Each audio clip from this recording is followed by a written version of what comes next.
It's not a Red. It's not a Fuji, more importantly.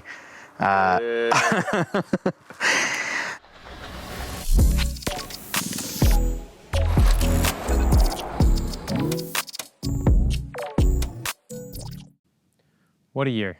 Well, what a couple of years, I suppose.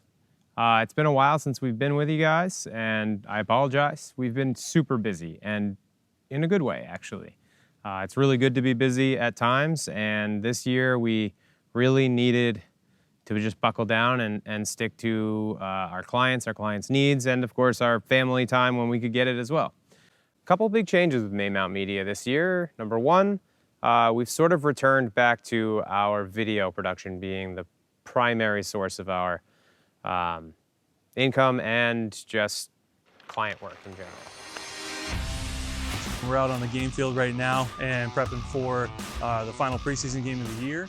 We've had a busy few Which weeks. is good. We love the video work. Because of that, we've changed camera systems. We are full-time Sony shooters. This is an FX6.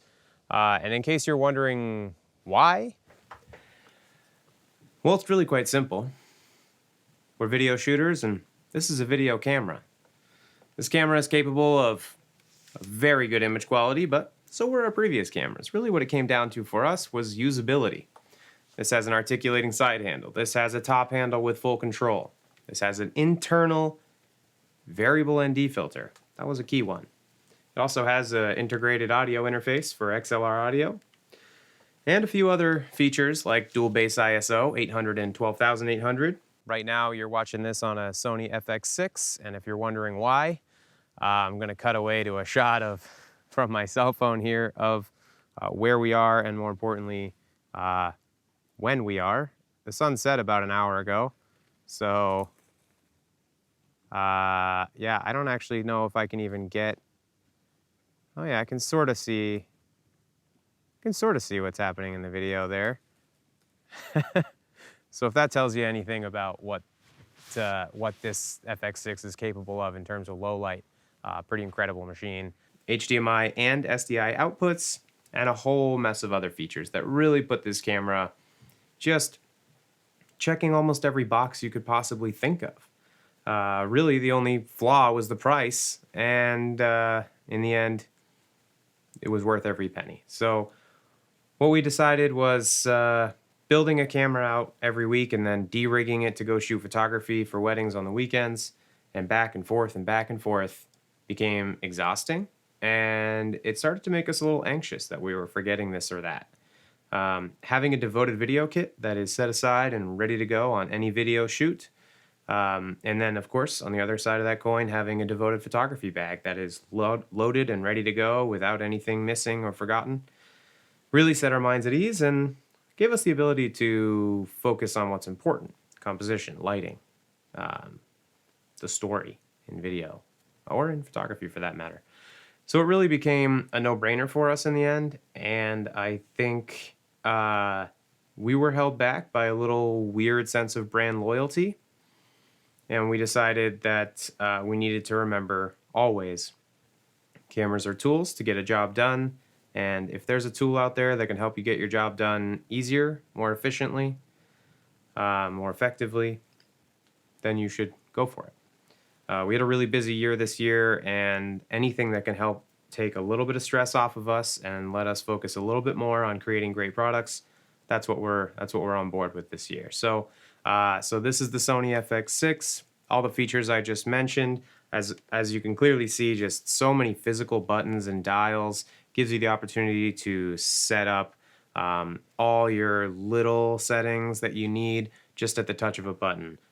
There's the switches down here for 3 separate preset white balances, as well as an auto, just immediate one touch to set white balance. We've been finding this button incredibly helpful when we're out in snowy conditions. You can just point it at the snow, the whole scene should be white, press the button, and it sets a perfect white balance. That's really nice for the ski mountain experiences. And then obviously just, the autofocus on this camera is amazing. That's not something we use all the time, but for example, you're watching a Sony FX3. That's the camera that will be running on a gimbal very often. and we have a Sony 20mm f1.8. And those two pair very nicely even without the gimbal because of the built-in IBIS. But throw that thing on a gimbal and you basically just press the button and point it. You don't really have to think very hard.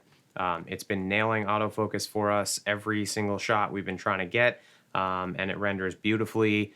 Great dynamic range, detail in the shadows, and without blowing out any highlights. And then all of our bigger handheld work, you've got a camera that is heavy enough to sort of get rid of those micro jitters without it being just impossible to carry around with you all day.